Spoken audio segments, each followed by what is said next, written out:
So ayan guys, for today's video, i-open lang natin ang ating LokLok app. So make sure guys na nakalogin yung account niyo sa LokLok para makapag-share tayo ng link galing dito sa LokLok. So ayan guys, pagka-open ng ating LokLok, mula dito sa homepage, pumili lang kayo ng movie na gusto nyong i-share yung link. So for example is mag-open ako ng isang movie. So ito na lang guys.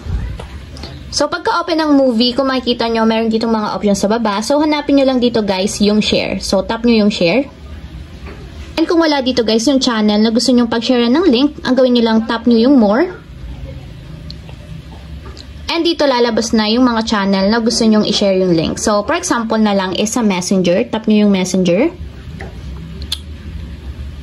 And then, pumili kayo dito kung saan nyo gustong isend yung movie link. So, once na tinap nila yung movie link na yon, automatic, mapupunta sila sa movie na yan kung meron din silang LokLok app. So, pumili lang kayo dito ng person na gusto nyo pag-sendan and then tap nyo yung send dito sa right side.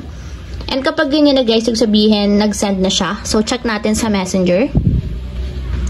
So, ayan guys, ganito yung lalabas niyan once na nag-share na tayo ng movie link sa LokLok. So, ayan lang guys, ganyan lang kasimple kung paano nga ba mag-share ng movie link sa ating LokLok app.